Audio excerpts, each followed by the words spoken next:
여러분 안녕하세요. 송주영입니다. 나는 정치이다. 이번 시간에는요. 문재인 정부에서 경제부총리 겸 기획재정부 장관을 지내신 분입니다. 네, 차기 대선 야권 잠룡으로도 거론이 되고 있고요. 지금은 경기도 도정을 전체적으로 총괄하시는 분입니다. 네, 김동연 경기도지사 모셨습니다. 어서 오세요. 네, 안녕하세요. 네, 이번 연휴 굉장히 길었어요. 네, 맞아요. 어떻게 보내셨어요? 지사직을 충실하게 하기 위해서 네. 이번 연휴 때는 여러 가지 돌볼 게 많았습니다. 첫 번째는 그 의료 대란.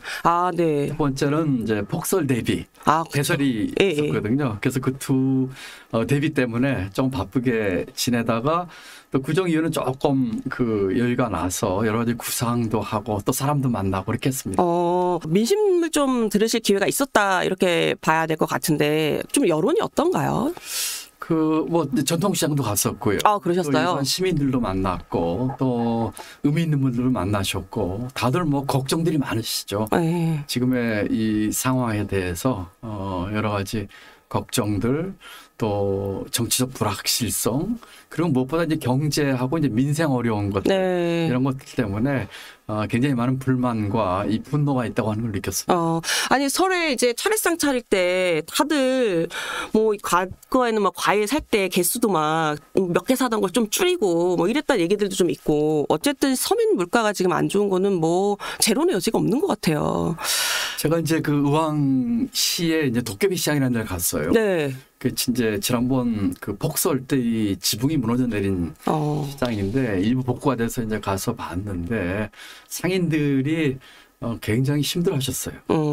그리고 손님도 적고 또 매장도 안 오르고 거의 코로나나 IMF 때보다 더하다는 얘기를 하셨고 여러 가지로 우리 민생이 힘든 게 많아서 고생하고 있는 것 같습니다. 지사님한테 이것 좀 해달라고 이렇게 하시는 분들 없으셨어요? 많습니다.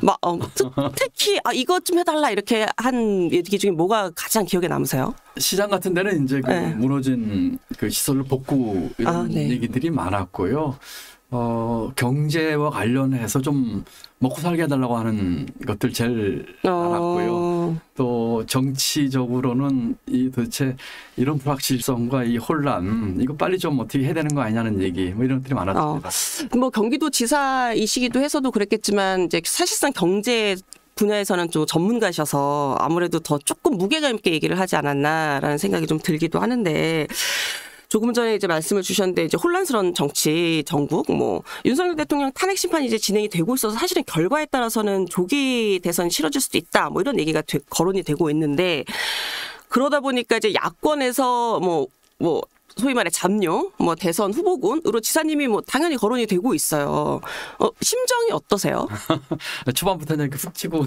그럼요. 본론으로 모두가 궁금해하시는 거니까. 지금 제가 그 구정 직전에 이제 다보스에 가서 세계 정치 경제 지도자를 만나고 왔습니다. 가서 우리 경제에 대한 확신 다들 걱정하고 있으니까 잠재력 아주 확실히 심어주고 왔거든요.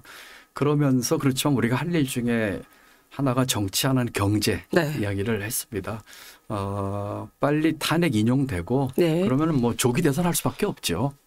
그런 얘기들이 있는데 지금 제일 이제 급한 거는 이 탄핵 또 내란 이것이 이제 빨리 진행이 되도록 해서 정치적 불확실성 제거하는 게 급하죠. 그렇기 때문에 우선은 조기 대선이 반드시 있어야 되겠지만 우선은 이제 이와 같은 내란 단죄 또 이 탄핵 그 인용을 위해서 함께 힘을 모으고 하는 것이 우선은 더 급한 일이라고 생각하고 있습니다. 이제 탄핵 여부에 대한 결정은 사실 이제 사법부의 영역으로 넘어갔고 이제 정치 이 영역에서의 이제 국민들이 생각하는 건 그렇다면 이 조기 대선이 만약에 이루어진다면 가정의 영역이긴 합니다만 이루어진다면 이 혼란스러운 전국을 누가 정리하고 다시 이렇게 세울 거냐에 대한 관심이 많은 거거든요. 근데 그런 측면에서 이제 지사님이 야권 잠룡의 후보군으로 계속 거론이 되시는 건데 지사님도 전체적인 행동의 이 행보를 보면 나 준비됐다 이런 느낌이 사실 저는 개인적으로 들거든요. 저희가 그렇게 해석을 해도 되겠죠? 지난번 대선에 제가 대선 후보였습니다. 그럼요. 지금은요, 아까 말씀드린 것처럼 우리 경제나 아까 민생의 1번은 정치적 불확실성의 제거입니다. 그쵸. 그리고 우리 내란과 또 이 계엄을 그 주도한 대통령을 배출한 정당이 다시 정권을 잡는다는 것은 너무나 어처구니 없는 일이에요. 네. 그리고 민주주의의 후퇴고요. 네. 그렇기 때문에 반드시 탄핵 인용 조기 대선 정권 교체 네. 이뤄낸다고 생각을 합니다. 지금은 그것을 분명하게 하기 위해서 네. 우리 민주 양심 세력이 함께 힘을 모아서 거기까지 가게끔 하는 데까지 힘을 모아야 될 것 같아요. 네. 그래서 지금 뭐 개별적으로 뭐 대선이 어쩌다 이렇게 하는 것들은 아직 성급한 일이고 좀 시기상조다. 네, 우선은 그와 같은 내란 종식 네. 또 탄핵 그래서 이제 다보스에서는 제가 마찰을 말 앞에 세울 수 없다고 했거든요. 말을 앞에 세워야죠. 네. 그 말이 이제 내란 종식과 이 탄핵 인용 네. 또 정치적 불확실성의 제거가 이제 말입니다. 마찰은 그 뒤에 서야죠. 우선순위가 있다. 그렇습니다. 일단 급한 거 먼저 좀 해결을 해야 한다. 이렇게 제가 좀 그렇게 이해를 하기에도 하겠습니다. 지금 다 힘을 모아야 될 때입니다. 왜냐하면 쉽지 지금, 않은 상황이다. 지금 뭐 여러 가지 여론조사 또 극우 네. 또 이 세력의 이 준동 이런 걸 봤을 적에 그런 민주 양심 세력이 우선 힘을 합쳐가지고 그런 것을 먼저 해야 되겠다. 네. 뭐 대선에 뭐 후보가 되냐 안 되냐 이제 그 다음 얘기죠. 국민을 위해서는 어쨌든 지금 이 혼란스러운 정국의 탄핵 여부에 대한 거 먼저 좀 해결을 하고 그렇습니다. 이후 지도자가 누가 될 것인가에 대해서는 그때 가서 생각을 하는 게 더 맞다. 네, 그게 순서다. 약간 그 정당에서 정치인분들이 얘기하실 때로 놓고 보면 선당 후사 이 느낌이 드는 답변이신 뭐 것 같아요. 선당보다는 이제 선국이죠. 그렇죠. 예, 이제는 국가 여야를 다 통합해서 이제 국가를 운영할 지도자이기 때문에. 그리고 또 하나는 네. 이제 정권 교체 얘기를 했지만 네. 그 정권 교체로 끝나서도 안 됩니다. 네. 제대로 된 나라를 만들기 위한 준비가 네. 돼야 되거든요. 네. 그래서 탄핵만으로도 안 된다. 정권 교체만으로도 안 된다. 그 다음 것에 대해서 우리가 준비하고 네. 그것이 무엇인지에 대해서 우리 민주당 포함해가지고 준비하는 것이 중요하다. 그래서 이제 지난번에 뭐 제가 제7공화국 얘기도 했었고 새로운 사회 대타협 얘기도 했었고 네. 하는 것이거든요. 그런 준비를 지금 해야 될 때죠. 그거 관련해서 제가 뒤에서 좀 더 구체적으로 네. 좀 여쭤볼게요. 그리고 이제 지사님 그 경기도청 집무실에 나는 마지막까지 역사와 국민을 믿었다. 김대중 전 대통령 어록에 담긴 이제 액자가 걸려 있다고 하더라고요. 제가 직접 가보지는 못해서 직접 눈으로 좀 보고는 싶은데 못 봤습니다만. 한번 보세요. 예. 근데 그 액자를 걸어 놓으신 건 어떤 의미로 저희가 받아들여야 할까요? 그 두 가지죠. 네. 첫 번째는 김대중 대통령 뜻을 기리고 이어받으려고 하는 것. 네. 두 번째는 그 말 자체가 좋아서. 제가 김대중 대통령 시절에 청와대에서 대통령을 모셨거든요. 네. 그때 모시면서 그분으로부터 느꼈던 그 어떤 거인의 풍모 그런 것에 대한 존경심 그렇기 때문에 이렇게 그 대통령 스스로를 이렇게 존경하는 마음. 두 번째는 그 마음 그 글 자체가 네. 국민과 역사를 믿는다는 얘기는 다른 사심, 정치적인 어떤 이해 네. 또는 뭐 이 기득권 네. 이런 것이 아니라 국민과 역사를 앞에 세우겠다고 한 거니까 말뜻이 좋아서 공공의 선을 위해서 그렇습니다. 예. 지도자가 되겠다 이런 네. 정신이라고 생각하시는 공익에 대한 헌신이 있죠. 예. 네.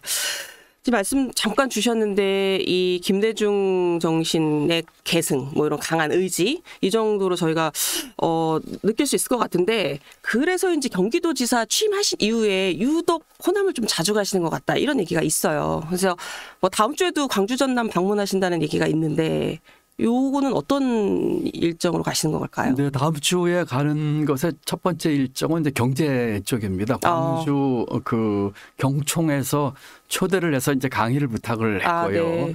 아마 이제 얼마 전에 다보스 갔다 와서 이 세계 돌아가는 것 또 세계 경제에 대한 뭐 이런 것 등등 있어서 좀 듣고 싶었던 것 같아요. 그래서 주로 이 경제인들 초청 때문에 그 가고요. 최근에 제 일정과 이제 관심은 경제 문제에 많이 집중돼 있습니다. 네. 지금 다보스에서 세상 돌아가는 것 또 여러 가지 고민에 대한 많은 네. 논의들을 하고 있는데 네네. 우리 도대체 한국의 정치 지도자들은 어떤 논의를 하고 있는가에 대해서 제가 늘 안타까웠어요. 예를 들면 세계 지도자들은 새로운 성장 또는 AI, 네. 기후변화, 또 트럼프 이후의 국제 경제 이런 것에 대한 고민하고 있었는데 우리가 고민하고 있는 것들은 이런 것들이 아니거든요. 네. 최근만 해도 국제 경제에 있어서 크게 두 가지 그 큰 영향 미치는 것이 우리에게 있었어요. 하나는 트럼프의 관세입니다. 네. 얼마 전에 캐나다, 멕시코, 중국에 관세 부과했죠. 또 하나는 그 중국의 딥시크입니다. 네. 그럼 이 AI계 이제 이 커다란 이제 엄청난 변화가 있고 있는데 그런데 우리는 뭐 이런 거에 별로 이렇게 대응도 대처도 하고 있지 못하거든요. 이번 호남 일정은 그런 경제 문제에 대한 초청 때문에 네. 가서 여러분들 만나보고 이 경제 얘기를 하고 이렇게 하려고 합니다. 아니 시기가 시기라서 그런지 이 조기 대선을 염두에 둔 행보다 뭐 이런 해석도 나오는데 부차적인 효과 정도는 있겠다라고 봐도 되겠죠? 예, 그 광주 호남은 그 우리 민주주의 대한민국 민주주의에 있어서 중요한 역할을 했던 성지입니다. 그리고 어떤 면에서는 우리 국민과 대한민국 역사가 광주의 호남에 빚진 게 있는 것이죠. 저도 늘 그걸 염두에 두고 있고 또 그런 정신을 또 이어받고 싶고 또 경제 문제가 주긴 하지만 또 다른 여러 가지 면에서 많은 분들 만나고 뭐 그런 그 늘 관심 갖고 있는 것이요. 뭐 부수적 효과 뭐 보는 것도 좋지요. 아니 이 광주 호남을 사실상 이제 텃밭으로 두고는 민주당 또 이 민주당을 현재 이끌고 있는 이재명 대표는 민주당의 핵심 가치가 실용주의다 이렇게 말씀을 하고 계세요. 여기에는 동의를 좀 하세요? 조금 전 그 각도를 달리 봅니다. 네. 진보의 가치나 우리가 추구하는 가치와 철학을 실용주의적으로 접근해서 푸는 거는 저는 충분히 필요하다고 생각합니다. 그렇지만 가치가 실용주의냐 하는 거는 실용주의자냐 하는 건 좀 다른 얘기라고 생각을 해요. 네. 가치와 철학이 그거를 실천하는 게 방법과 이렇게 바뀔 수는 없어요. 그렇기 때문에 실용주의적 방법이나 또 필요하다면 보수들이 하고 있는 방법도 그 방법과 절차에서는 쓸 수 있지만 우리가 추구하는 가치와 철학은 그 정체성을 분명히 유지해야 된다고 생각을 합니다. 그러니까 가치와 방향, 그러니까 기본 방향성은 그대로 유지를 하되 방법론 쪽으로 이거를 실현해가는 과정에 있어서 실용주의는 가능하다. 근데 사실 제가 이거 왜 여쭤봤냐면 김대중 정신을 굉장히 강조하셨잖아요. 그래서 이재명 대표가 지금의 민주당을 김대중 정신을 잘 실현하고 그걸 좀 확대하면서 잘 이끌어 나가고 있다고 생각을 하시는지. 이 대표가 뭐 그렇게 하려고 노력을 하고 있는 것으로 저는 믿고 있습니다. 네. 다만 아까 말씀드린 것처럼 김대중 대통령께서는 상인과 선비 정신을 같이 얘기하셨어요. 그렇죠. 어떻게 보면은 선비는 가치와 철학에 대한 것이고 상인은 이제 실용주의적인 접근이거든요. 사실은 진보의 가치를 가장 실용적으로 실천에 옮긴 분이 김대중 대통령입니다. 그렇기 때문에 민주당이 추구하고 있는 그 진보의 제대로 된 가치를 앞에 두고 네. 그를 실현하는 방법으로 실용주의적으로 하는 거는 맞다. 네. 그렇지만 실용주의가 목표이자 가치가 될 수는 없다. 네. 노무현 대통령은 이런 얘기를 했습니다. 진보의 미래란 책에서 네. 정치인에게 가장 중요한 것은 정체성이다. 그러면서 진보와 보수 얘기를 하셨어요. 그건 가치에 대한 것이죠. 그렇죠. 그러면서 또 그것이 가장 그 정체성이 가장 중요하지만 더 중요한 것은 신뢰다. 이런 얘기를 진보입이라는 책에서 하셨어요. 그래서 이 김대중 대통령, 노무현 대통령 이런 정신을 계승하고 있는 민주당 입장에서 보면 네. 이 두 분들 생각과 가치 네. 그리고 이걸 실체로 옮기는 실용주의적 또 보다 현실적인 접근 이런 건 뭐 저는 우리가 해야 되기라고 생각합니다. 네, 그 지사님 조기 대선 가능성 제기되면서 사실 이게 제기된다는 건 그만큼 전국이 어수선하다는 거예요. 저희가 아까 얘기한 것처럼. 행정가이자 정치인으로서 지금의 이 국면에 필요한 시대 정신은 뭐라고 생각을 하세요? 저는 두 가지로 생각을 합니다. 지금 우리에게 대한민국에서 하나는 경제, 네. 하나는 통합. 네. 이라고 생각합니다. 사실은 이 시대정신에는 고민을 많이 했어요. 또 제가 노무현 대통령 때 비전 2030이라고 하는 국가 장기 발전 계획 세우면서부터 지난 수십 년 동안 고민을 했습니다. 그런데 지금 이 시점, 이 계엄, 내란, 그리고 이 국제 경제 파고 이런 등등으로 봤을 적에 지금 우리 대한민국에는 첫 번째는 경제 문제, 두 번째는 통합 문제, 이 국민 통합 어떻게 이룰 것인가 이 두 가지라고 저는 생각을 합니다. 그러면 지금의 시대의 국가를 운영해야 할 지도자가 가져야 할 전문성, 뭐 능력 이런 거에는 당연히 경제가 포함이 될 것이고 통합의 리더십도 포함이 될 것이고 그 외에 더 필요한 것들이 있다고 보시나요?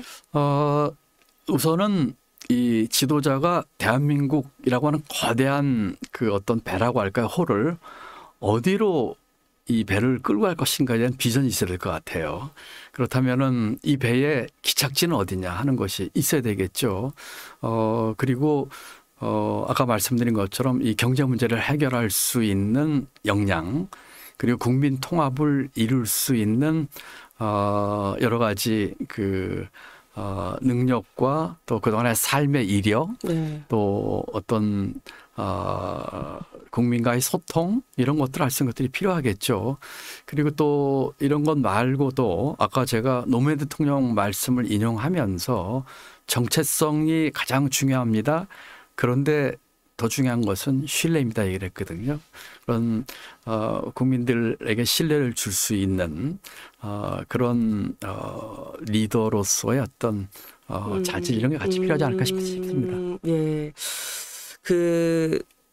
설 연휴 지나서 여당이든 야당이든 그 잠재적 대선 후보들이 가장 관심을 가지고 있는 것 중에 하나가 지지율 조사, 여론조사 아닐까 싶어요. 근데 지사님 보니까 세계일보가 갤럽하고 실시한 여론조사에서 지지율 10% 나오셨더라고요.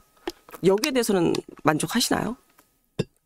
지지율 뭐 만족 불만족 떠나서 네.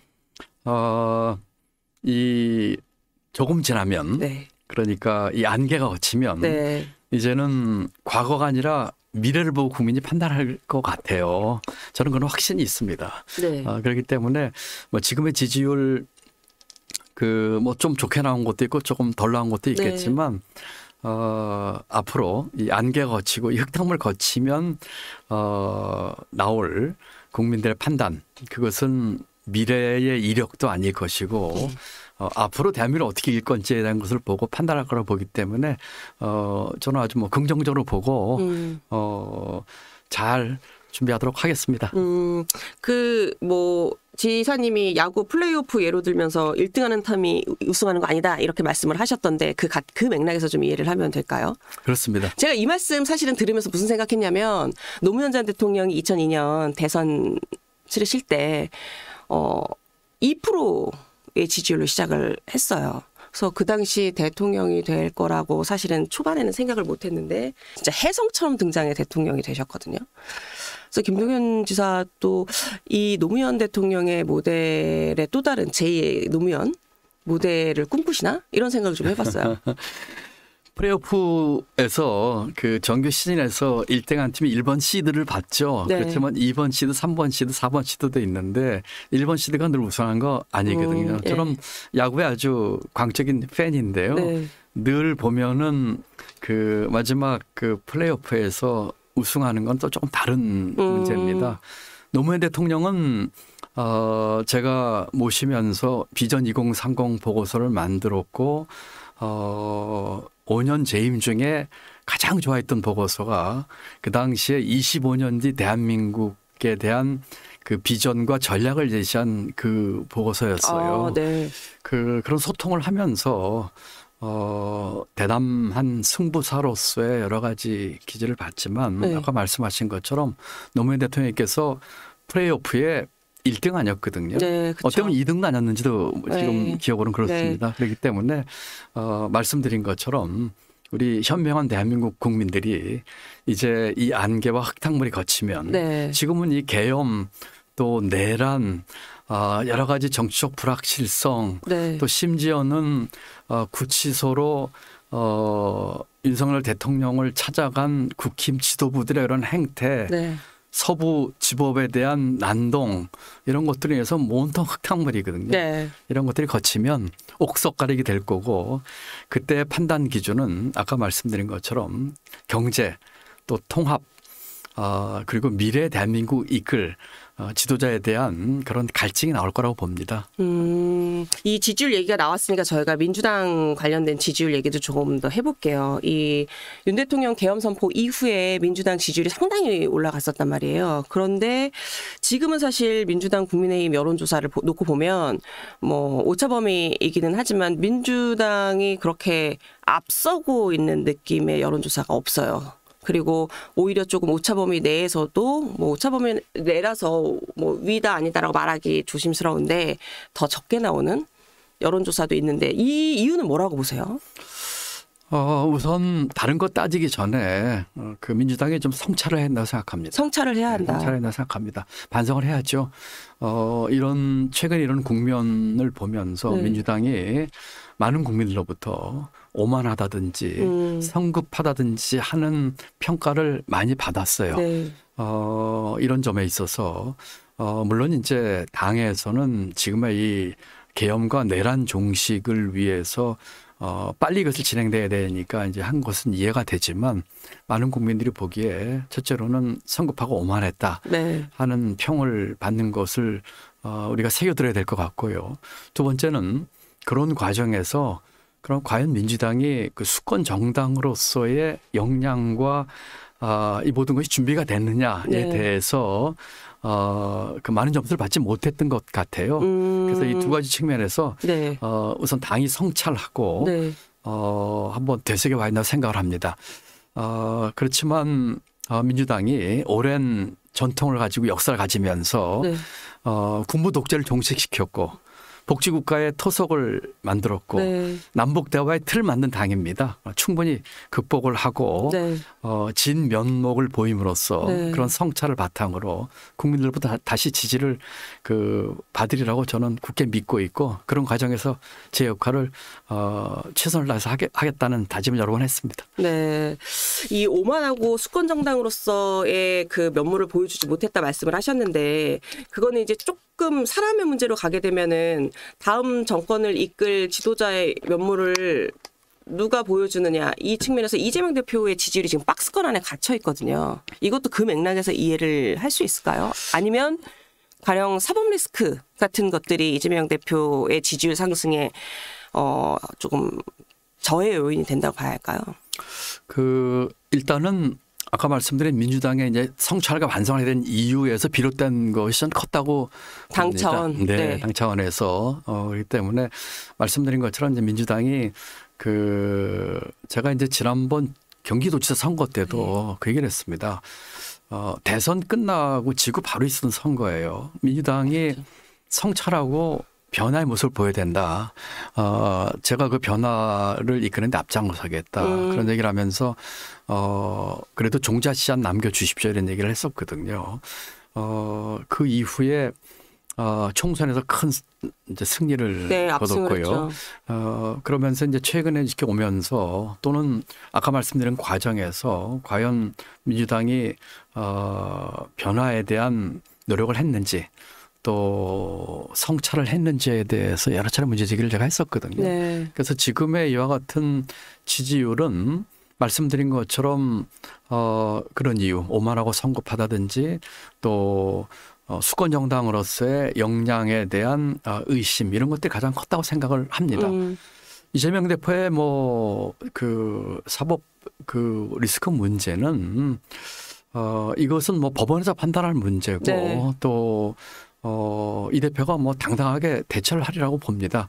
뭐 그런 것들이 이 지지율에 영향을 뭐 크게 미치다고 생각은 저는 하고 있지는 않지만, 그래요? 네, 하고 있지는 않지만, 우선 당 차원에서 말씀드린 그런 성찰과 변화를 해야 되겠고, 2심 또는 그 사법 리스크 관련해서는 이 대표가 당당하게 대처해서 네. 뭐 해결 하리라 생각을 합니다. 2심에서 뭐 무죄가 나올 경우와 유죄가 나올 경우 이제 두 가지 경우인데, 만약에 유죄가 나온다면 이재명 대표가 당을 위해서 저희 아까 얘기했던 선당 후사 차원에서 뭔가 좀 결심을 해야 된다고 보세요? 일단은 뭐 법원에 이제 판결 나오기 전에 그런 얘기 하는 게 조금 성급하고요. 네. 법원의 판결을 차분히 지켜봐야죠. 이 대표가 잘 대처를 하려고 봅니다. 그리고 우리는 뭐 대법까지 있고, 네. 대법 전까지는 뭐 무죄 추정의 원칙이 정해지는 거 아니겠습니까? 저희는 원칙으로 하고 있기 때문에. 그렇기 때문에 뭐 일단은 그 문제는 뭐 가정법을 써서 뭐 시나리오 1, 2 뭐 할 게 아니고 법원의 판결을 지켜보는 것이 맞지 않나 생각합니다. 네. 정치인분들께 여쭤보면은 가정에 답하기 어렵다라고 말씀 많이 하시는데, 사실 또 그 부분에 대해서 반박하기도 조금 어려운 게 기자들 입장이기는 해서 어쨌든 국민들이 좀 궁금해하실 것 같아서 여쭤봤고요. 그 여권에서도 야권 이상으로 이제 다수 후보가 나오고 있어요. 네. 근데 여기서 뭐 민주당이나 아니면은 김동연 지사님이 민주당의 후보가 됐다고 생각했을 경우 가장 상대하기 어려운 후보가 누가 있을까요? 지금 뭐 여권에서 거론되는 분이 김문수, 홍준표, 오세훈, 뭐 한동훈 등등이 지금 나오고 있는데 어떻게 보세요? 없습니다. 없다. 네, 저는 단언합니다. 말씀드린 것처럼 개별 후보의 장단점이 다 있으시죠. 네네네. 말씀드린 것처럼 지금 이 계엄, 내란 주도한 대통령을 배출한 당입니다. 네. 어떠면은 우리 국회의원 선거 때도 있었고 지방선거 때도 있었는데 어쩌면 후보 내지 말아야 될지도 모를 정도예요. 뭐 그럴 수는 없기 때문에 후보가 나오시겠지만 대한민국 역사의 흐름으로 봐서 누가 나오든 지금 그 정권이 연장된다고 하는 거는 민주주의의 후퇴이자 정말 그 말이 안 되는 소리죠. 그 민주당과 또 이 탄핵 이 내란과 계엄에 반대하는 민주 양심 세력이 반드시 이깁니다. 그리고 이겨야 합니다. 그렇기 때문에 뭐 그렇게 그 위협적인 후보는 없다라고 저는 단언합니다. 지사님이 후보가 돼도 위협적인 후보가 없고 그 외 다른 민주당의 누군가가 후보가 돼도 위협적인 후보는 없다.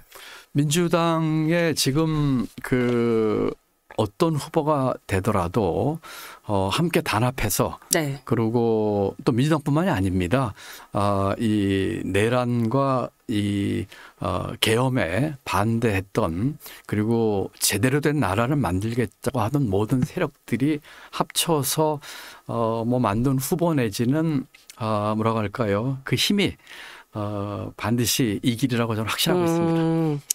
이준석 의원은 사실상 대선 출마 선언을 했어요. 그러면서 얘기했던 게 이제 세대 교체론인데, 정치권에서 이번 뭐 조기 대선이든 그냥 대선에서 세대 교체 이 바람이 좀 불 걸로 보세요?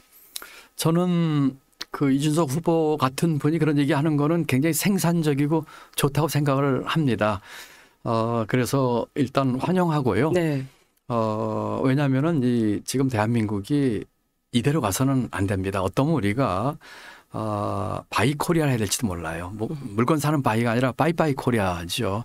대한민국의 잘못된 것과 결별하는 그런 어떤 모멘텀을 만들어야 될지 모르겠어요. 그렇기 때문에 환영을 하고요. 다만 그 세대 교체라고 하는 것을 나이만 가지고 볼 수는 없다고 생각합니다. 네.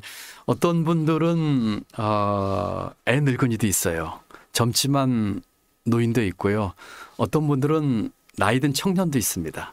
어떻게 이 대한민국을 바꾸냐 하는 것에 대한 분명한 비전 그리고 그 내용이 참신하고 이 경제에 대해서 꿰뚫고 있고 세상 돌아가는 이 글로벌에 대해서 정확하게 알고 있고 이런 사람들이 갖고 있는 생각과 철학 정책이 이 나라를 바꿔야 된다 생각하거든요. 그런 면에서 그걸 뭐 세대라고 표현해야 될지 모르겠습니다만 새로운 바람이 불러일으키는 것은 저는 필요하다고 보고 우리 민주당도 네. 그것이 필요하다고 생각합니다. 그러니까 생물학적인 거에 세대 교체는 동의하지 않지만 뭔가 새로운 바람이 부는 것 자체에는 동의를 한다. 그렇습니다. 그런데 하나만 더 추가하자면 네. 그 젊은 또는 청년들의 목소리가 더 크게 나오고 네. 그런 것들이 이 국정과 정치에 반영되는 건 꼭 필요한 것 같아요. 네. 그런 청년들이 많이 우리 정치에 참여하고 목소리 내고 그 사람들의 생각이 반영되는 것이 저는 굉장히 필요하다고 생각을 합니다. 지금 세대가 다음 세대의 앞길을 막아서는 안 되거든요. 그 세대들도 충분히 목소리를 내고 그분들의 애로사항도 우리가 귀 기울여야 되거든요. 들어도 이해하기 어렵습니다. 제가 아주대가 총장을 했었거든요. 그렇죠. 학생들 정말 많이 만나면서 귀를 기울였는데 눈높이 맞추고 배울 게 많아요. 그렇기 때문에 우리 정치에 그런 목소리는 많이 반영되면 좋겠다. 특히 우리 진보 네. 민주당에서 그런 목소리 많이 귀를 기울였으면 좋겠다 이런 생각을 해봅니다. 이것도 변화로 봐야 할까요? 이재명 대표가 최근에 우클릭 행보를 지금 많이 하고 있어요. 경제든 외교든. 근데 먼저 경제 얘기를 좀 하자면 일전에 금투세 완화 에 이어서 이제 연봉 1억 3천만 원 이상인 고소득 연구 개발자에 한정해서 주 52시간 완화는 대안 좀 거론을 하셨는데 지사님은 여기에 대해서는 어떤 입장이세요? 지금 이제 그것뿐만 아니고 이제 최근에 그 민생회복지원금 그렇죠. 포기할 수 있다. 포기할 수 있다 이렇게 얘기를 하는데 그 충정은 이해를 합니다. 네. 예를 들면 민생회복지원금을 포기하게 또 추경하자는 얘기는 지금 추경을 빨리 하자는 충정에서 나온 말이라고 이해는 합니다. 추경 대규모로 하자고 제일 먼저 주장한 게 저였어요. 네, 맞습니다. 네, 그리고 지금의 오랜 제가 경제를 운영한 경험으로 지금 이미 작년 하반기부터 추경 얘기를 했고 트럼프 2기 대응에 대한 대책 마련을 제가 대안을 제시라고 했었거든요. 그렇기 때문에 아마 추경을 빨리 하자고 하는 그런 충정으로 이해는 하지만 아까 말씀드린 것처럼 실용주의적 접근을 네. 그 우리가 해야 될 가치와 목표로 치환할 수는 바꿀 수는 없어요. 방향성은 갖고 가야 된다. 그렇습니다. 그렇기 때문에 예컨대 민생회복지원금 같은 경우를 하자고 추경을 하자는 거거든요. 그런데 그걸 빼자면은 그럼 무슨 추경이지? 하는 질문을 받게 될 거예요. 무엇을 위한 추경이냐. 그렇습니다. 네. 예. 제가 추경 얘기를 하면서 그 어려운 취약계층, 소상공인 자영업자에 대한 등에 대한 얘기를 했고요. 그다음에 민생회복지원금 얘기를 했고요. 또 하나 중요한 거는 미래 먹거리에 대한 투자 얘기를 했습니다. 네. 그렇기 때문에 소상공인 자영업자 중소기업에 대한 지원 했고 민생지원금은 다만 이렇게 얘기를 했어요. 모든 국민에게 25만 원씩 나눠주는 것은 아니다. 그것보다는 두텁고 촘촘하게 어려운 사람에게 더 많이 가도록 하자. 그다음에 새로운 미래 먹거리에 대해서는 AI 네. 또는 반도체 이런 것에 대해서 세계 모든 나라가 지금 산업 정책으로 이걸 국가적으로 밀어주고 있는데 대한민국만 없거든요. 그렇기 때문에 제가 적어도 이번 추경에서 그 미래 먹거리를 위해서 한 15조, 네. 그다음에 어려운 취약계층을 위해서 한 15조, 민생회복지원금에서 10조 이상의 투자한 얘기를 했었거든요. 그렇기 때문에 아까 금투세도 그렇고 52시간도 그렇고 민생회복지원금도 그렇고 우리가 가려고 하는 방향과 가치는 분명히 하되 방법면에 있어서의 그 실용적인 접근은 좋지만 그 자체의 목표가 바뀌는 것은 맞지 않다. 또는 아주 신중히 검토를 해야 될 거다. 이런 얘기를 하고 싶습니다. 정부가 얘기한 이 추경 그 얘기는 15조에서 20조 정도인데 이제 지사님 말씀하신 거는 훨씬 큰 이제 50조 슈퍼 추경이에요. 그래서 저는 추경을 이 정도로 해도 괜찮을까? 그리고 그 정도로 추경이 필요하면 이전 예산안 짤 때 왜 그렇게 제대로 하지 못했을까? 이런 생각이 드는데 기재부 장관도 하셨고 경제 총리도 하셨고 부총리도 하셨고 어쨌든 경제 전문가신데 여기에 대해서 조금 총평을 좀 해주신다면. 예, 그 첫째로는요. 네. 15조든 20조든 50조든 빨리 하는 게 중요합니다. 아, 속도감이 중요하다. 속도가 중요합니다. 네. 지금 최대한 빨리 해야 됩니다. 추경은 2번 할 수도 있어요. 네. 1차 추경, 2차 추경 할 수도 있어요. 만약에 그 규모 가지고 그 신경이 할 것 같으면 합의 볼 수 있는 금액에서 빨리 1차 추경하는 게 중요합니다. 1차적으로 하고. 그렇습니다. 그래서 제일 급한데 먼저 돈을 써야 되는 것이지요. 제가 작년 12월 달에 주장해서 30조 주장했습니다. 네. 그런데 1월 달 돼서 제가 50조 얘기를 했거든요. 다시 말씀드리면 시간이 갈수록 돈 더 써야 됩니다. 필요한 규모가 더 커진다. 그렇습니다. 그렇기 때문에 지금은 속도가 중요하다. 급한 거 빨리 하자. 네. 금액이 큰 금액에서 합의보면 좋겠지만 20조도 좋고 빨리 하자는 게 첫 번째고요. 그다음에 늦어질수록 돈 더 들 거다 하는 거고요. 두 번째, 제가 2008년 국제금융 위기 때 청와대 경제금융비서관으로 이 위기 극복에 제가 주역이었습니다. 네. 그때 얻은 교훈이 있어요. 이 위기 때의 조치는 3가지 원칙.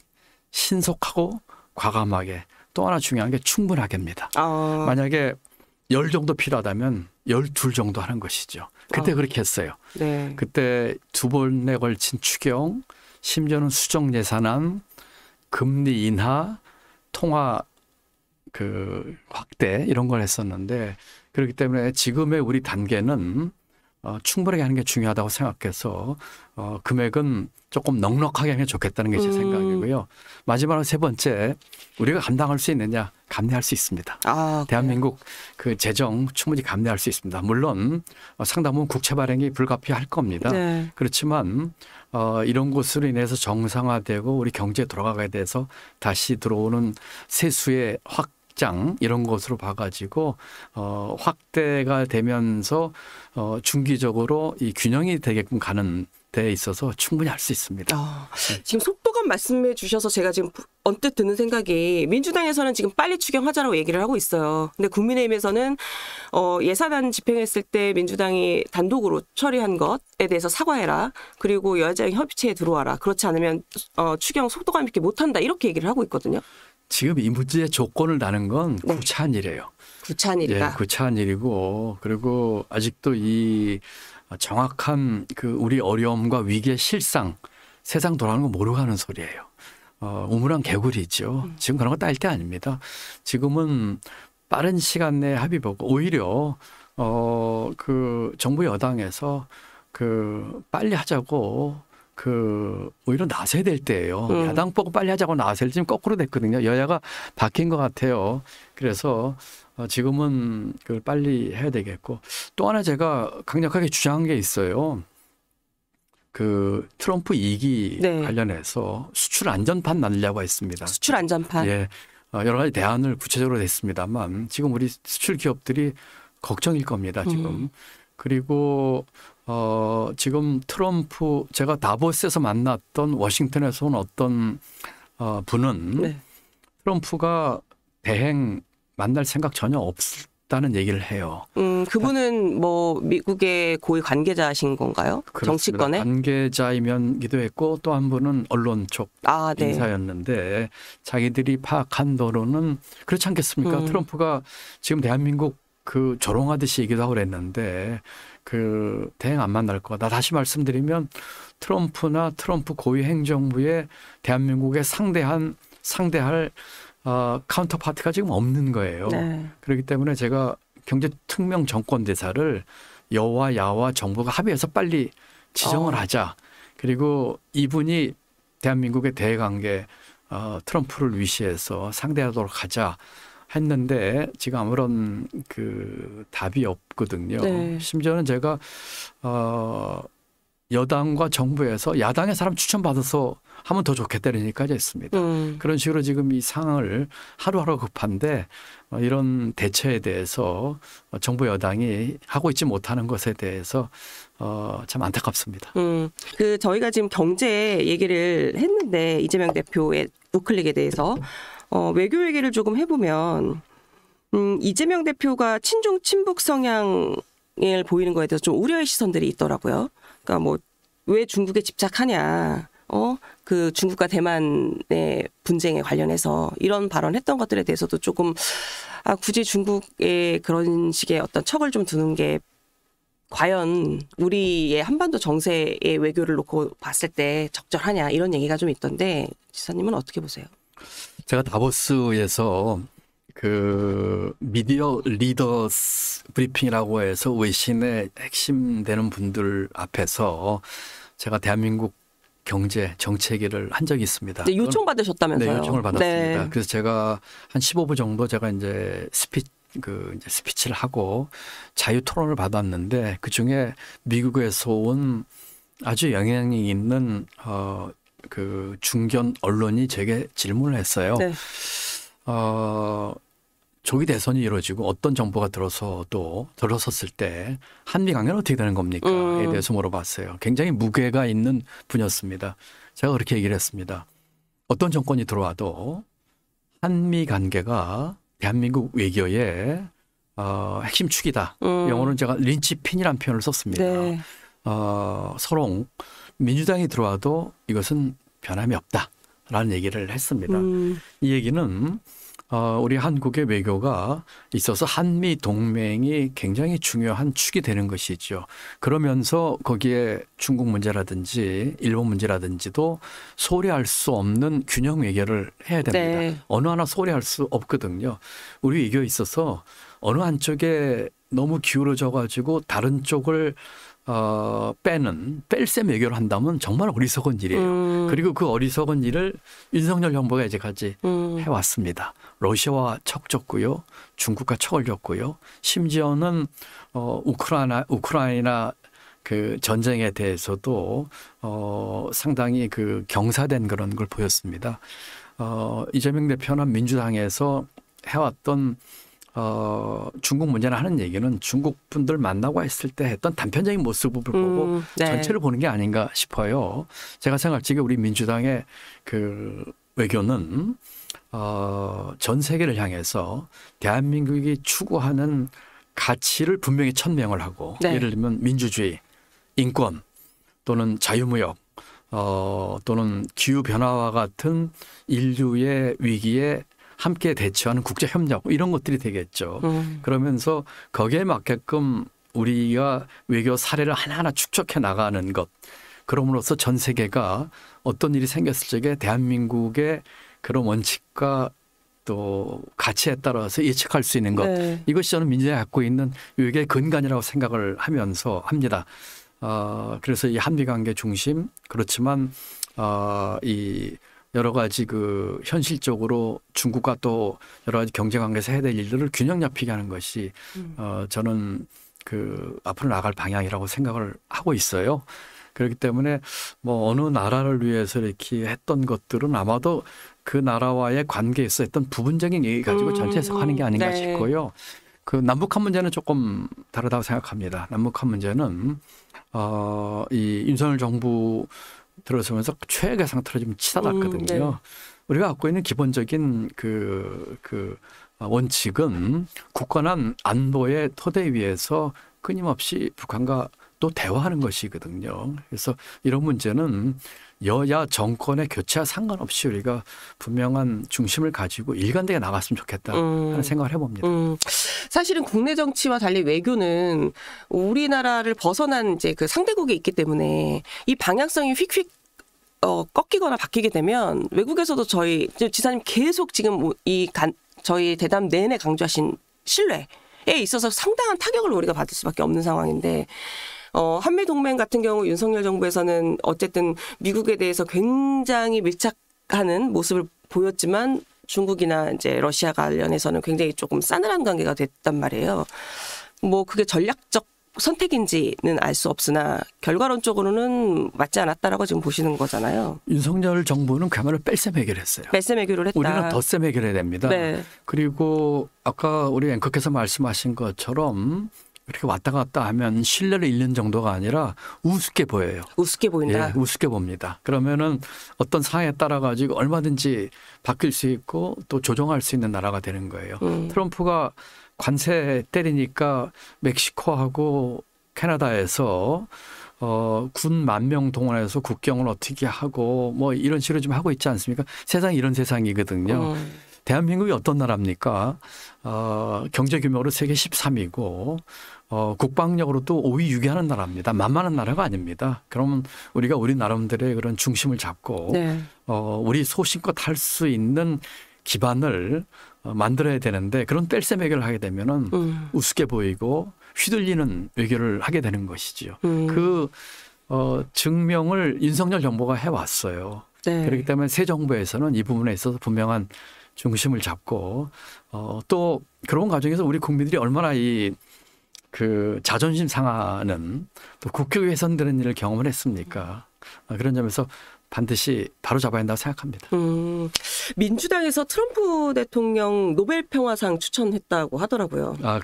얼핏 얘기 들었는데 네. 그런가요? 네. 이것도 그러면 덧셈의 정치의 한 모습이라고 봐야 될까요? 왜냐하면 제가 이 질문을 왜 드리냐면 문재인 정부 때도 트럼프 미국 대통령이 노벨 평화상을 받을 만할 자격이 있다고까지는 얘기를 했어요. 그 이유는 이제 당시의 남북 관계는 굉장히 뭔가 이제 새로운 걸 만들고 돌파구를 만드는 듯한 분위기가 조성이 됐을 때거든요. 그랬을 때도 문재인 정부 자체가 추천까지는 하지 않았단 말이에요. 일본이 추천을 했지. 근데 지금의 국면에서 트럼프 대통령이 보여준 것이 노벨 평화상을 추천할 정도인가? 라는 거에 대해서 의문을 제기하는 사람들도 있더라고요. 그래서 제가 여쭤보는 거예요. 제가 문재인 대통령 때의 초대 경제부총리였었고요. 그렇죠. 그리고 대통령을 모시고 트럼프 대통령을 3번 같이 만났습니다. 네, 제가 그 트럼프 대통령하고 그 짧게 대화도 나눠봤고 문 대통령과 트럼프 대통령의 그 회담하는 것도 옆에서 그 바로 옆에서 네. 지켜봤습니다. 그 지난번에 대통령께서 저희 경기도청을 방문하셨어요. 네. 상당히 장시간 계셨습니다. 제 그 관저에도 오셨는데 또 산보도 1시간 넘게 둘이 이제 산보도 했었고요. 그러면 근데 두 분이 독대하신 거네요. 1시간 넘게. 그렇습니다. 네. 많은 얘기를 나눴습니다. 그때 나온 얘기 중에 하나가 트럼프에 대한 얘기였어요. 그래요? 네. 왜냐하면은 그 트럼프를 가장 잘 상대하고 나름대로 뭐라고 할까요? 좋은 성과를 냈던 분이 문재인 대통령입니다.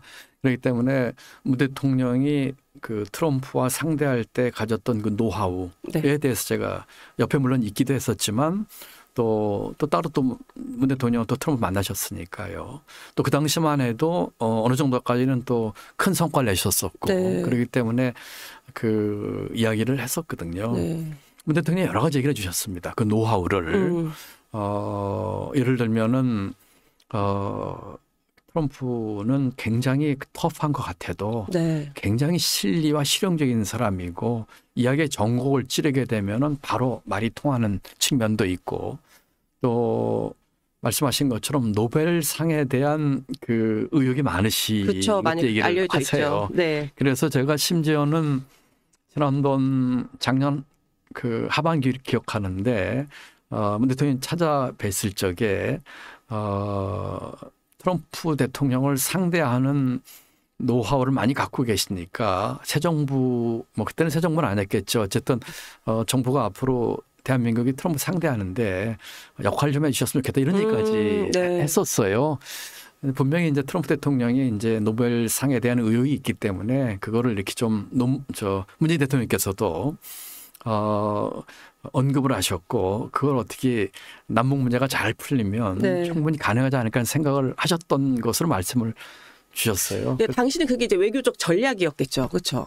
전략이었죠. 그리고 우리 입장에서 그때 그런 얘기를 했습니다. 대통령 말씀을 기억을 하는데 노벨상은 트럼프에게 평화는 한반도에. 네, 맞습니다. 그런 얘기를 하셨거든요. 네. 얼마나 그 좋은 말입니까? 만약에 한반도에 평화를 할 수 있다면 대한민국 정부에서 트럼프에 대해서 노벨상 후보로 추천한 게 뭐가 어렵겠습니까? 네. 지금 단계에서 추천했다는 얘기는 제가 사실 어제 잠깐 들어서 그 배경은 모르겠는데 아마 그런 걸 염두에 두고 한 거가 아닌가 싶은데 제가 정확한 정보가 네. 없습니다. 실제로 이렇게 추천하겠다는 얘기인지 아니면 그런 아이디어 차이인지 모르겠습니다만 이런 맥락에서 얘기가 나오는 것은 아까도 말씀드렸지만 트럼프 2기 4년 동안에 대한민국은 어떻게 할 것인가에 대한 전략과 준비를 해야 되는데 제가 여러 차례 말씀드렸다시피 이거 준비하자 심지어는 경제 특명 정권대사 만들자 이런 얘기를 쭉 했는데 지금 정부에서 아무런 움직임이 없는 것에 대해서 다시 한번 네. 촉구하고 싶어요. 그 이재명 대표 이 우클릭에 대해서 마지막 질문 하나 드리면 국민의힘에서는 사실상 그런데 성과물로 보여지는 건 없다. 그렇기 때문에 일종의 보여주기식 그 지지율이 조금 고전을 면치 못하고 있는 상황이기 때문에 이 상황을 돌파하기 위한 뭐 조금 거친 말로 쇼잉이다. 진정성은 좀 안 느껴진다. 이런 비판들을 하더라고요. 그런가요? 네. 저는 국힘이 옹졸하다 생각합니다. 만약에 그렇게 자신들이 주장했던 주장과 같은 게 나오면은 대범하게 같이 합시다 하면 될 거 아니겠어요?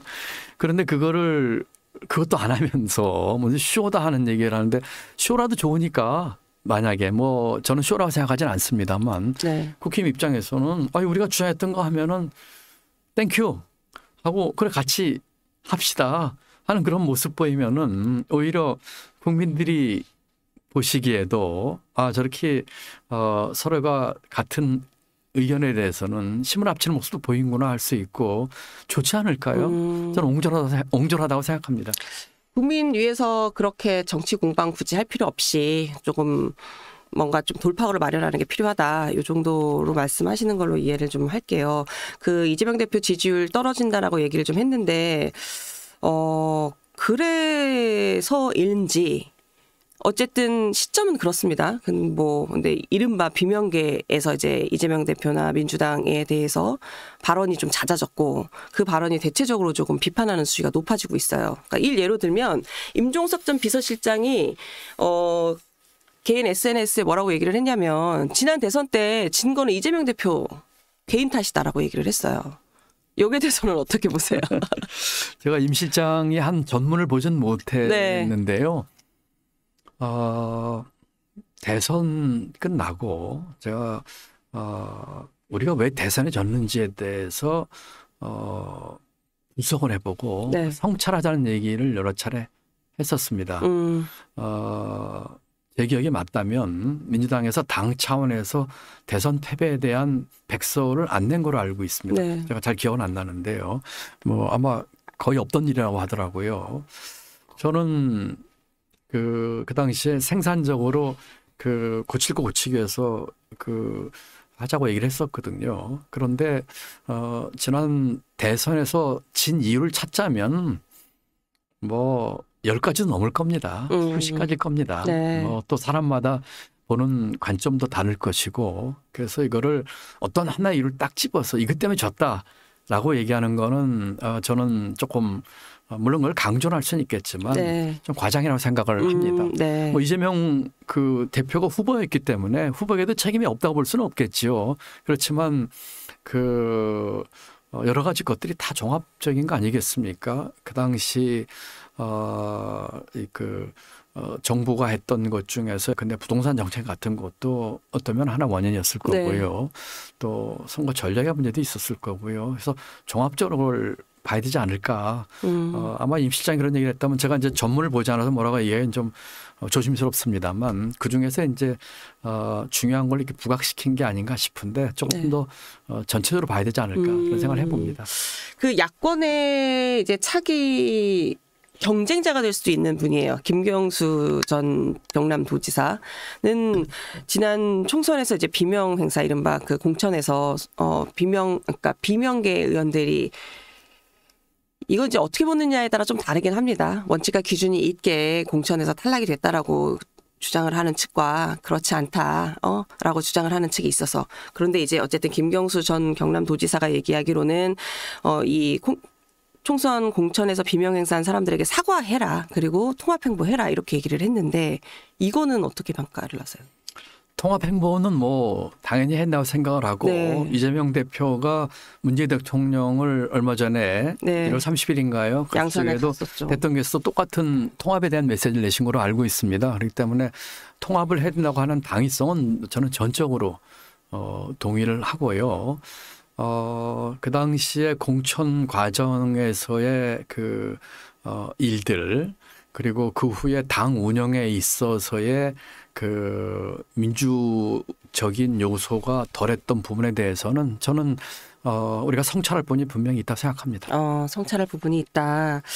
친명계에서는 이제 이른바 비명계에서 이런 목소리들이 나오는 거에 대해서 탄핵 국면 때 모았다가 이제 와서 목소리 내고 비판하고 내부 총질하느냐 이런 얘기들을 좀 하고 있는데 이것 또한 이제 민주당이 그동안 비판받았던 것 중에 하나인 다양한 목소리를 수용하지 못한다. 예, 하나로 해석을 할 수 있을까요? 저는 그 탄핵할 때 뭐 했느냐라고 만약에 비판을 했다면 저는 틀렸다고 생각합니다. 저는 그 계엄 나오는 날 바로 도청에 복귀해서 도청 복귀를 도청 봉쇄를 거부했고 그리고 국회에서 그 무효하는 표결하기 전에 구태타라고 규정을 했어요. 그리고 누구보다도 열심히 거기에 대해서 그 퇴근 후에는 가서 그 시위에도 참여를 했고요. 그 김경수 지사나 이런 분들에게 너 뭐 했냐 얘기하는 거는 옳지 않다고 생각합니다. 지금은 그 다 함께 목소리를 내 가지고 그렇게 했다고 생각해요. 김경수 지사 아마 그때 독일 베를린에 있었을 겁니다. 맞습니다. 왜냐하면 그 후에 이제 귀국을 했죠, 물론. 그리고 귀국 후에 그래서 귀국 시기를 좀 당겼죠. 그때 귀국하기 전에 제가 그 유럽 출장 가서 베를린에서 김경수와 만났어요. 그래요? 네. 김 지사하고 거의 4시간 가까이 만났습니다. 그 김 지사가 이 나라를 위해서 걱정하는 거, 또 당에 대한 애정, 또 윤석열 정부에 대한 비판, 정말 그 합리적으로 그런 얘기를 저한테 많이 했어요. 꼭 그 해외에 있는 사람이 그런 그 뭐라고 할까요? 국내에 그때 없어서 참여하지 않았다고 해서 그렇게 얘기하는 거는 저는 옳지 않다고 생각을 하고요. 아까 말씀드린 그 통합을 그 저해하는 것으로 보여요. 오히려 그 같이 힘 합쳐서 지금 이 내란 종식과 탄핵 그리고 제대로 된 대한민국 만드는 데 같이 가자 이렇게 나서는 게 통합의 그 길이 아닌가 싶어서 그런 말 가지고 그 우리 같은 뭐 동지죠. 동지끼리 이렇게 그 상처 주고 하는 거는 안 했으면 좋겠어요. 네. 그 최상목 대행에 대해서 짧게 여쭤보고 넘어갈게요. 그 헌법재판소에서 마은여 후보자 임명 보류 위헌 결정 연기했잖아요. 그러니까 최상목 대행은 지금 잠깐 연기는 됐지만 마 후보자 임명하지 않는다라는 좀 방침이라고 알려져 있는데 이게 현실화가 된다면 민주당은 어떻게 대응을 해야 할까요?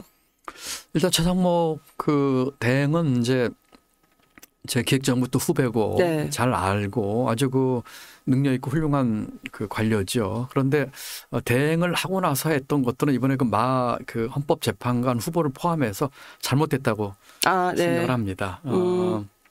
지금은 자기를 임명해 준 인사권자나 여당을 보고 여당의 권한대행을 하면 안 됩니다. 여당의 권한대행을 하면 안 된다. 국민과 나라의 앞날을 보고 해야죠. 훌륭한 경제 관료로서 지금의 경제를 살리기 위해서 첫 번째로 해야 될 일은 정치적 불확실성 제거라는 거는 당연히 알고 있을 거예요. 그렇다면은 그것을 위해서 이제까지도 뭐 거부권 행사라든지 또는 마 헌법재판관 후보에 대한 그 임명하지 않는 거는 이건 잘못된 거죠. 그렇기 때문에 이것은 고쳐야 된다. 그렇게 생각을 하고요. 민주당 입장에서는 지금 그렇다고 대행에 대항까지 탄핵까지 나서는 것은 쉽지 않고 또 안정성을 해치는 문제가 될 것입니다. 여러 가지 정치적인 그 방법이나 이제 그 이런 걸 통해서 그 최대행에게 그렇게 하도록 하는 걸 뭐라고 할까요? 자꾸 이렇게 하도록 푸시를 하고 이렇게 해야 되겠죠. 경제부총리를 지내셨던 선배로서 그 최 권한대행에게 한 말씀을 하신다면, 왜냐하면 지금 최 권한대행이 뭐 대통령 권한대행, 국무총리 권한대행, 경제부총리 지금 1인 다역 중이거든요.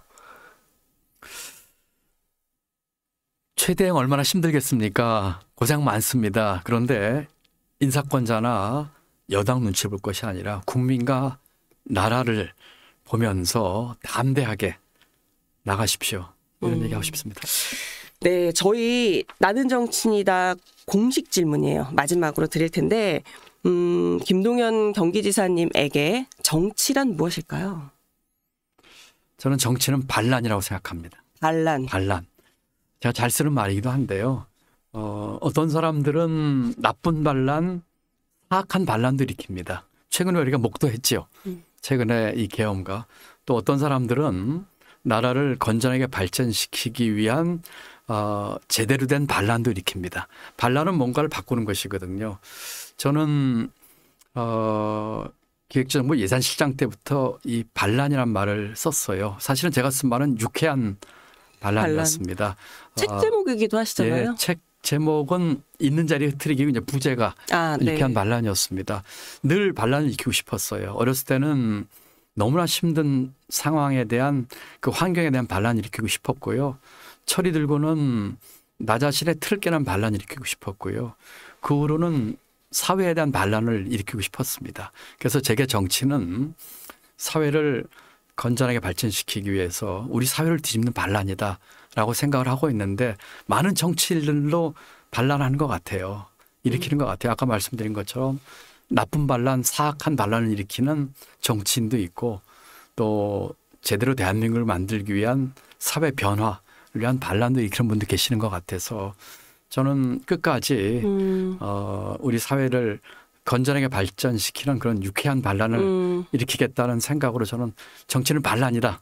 그렇게 말씀드리고 싶습니다. 네. 올해가 특히나 김동연 지사님의 정치 행보가 어떨지 많은 국민들이 관심을 갖고 보는 해가 아닐까 싶어요. 어느 정도 유쾌한 반란을 일으키실지 저희 나는 정치인이다에서도 애정어린 시선으로 지켜보도록 하겠습니다. 저희 긴 시간 이 대담을 이어갔는데요. 말씀 잘 들었습니다. 지금까지 김동연 경기도지사님이셨습니다. 감사합니다. 네, 감사합니다.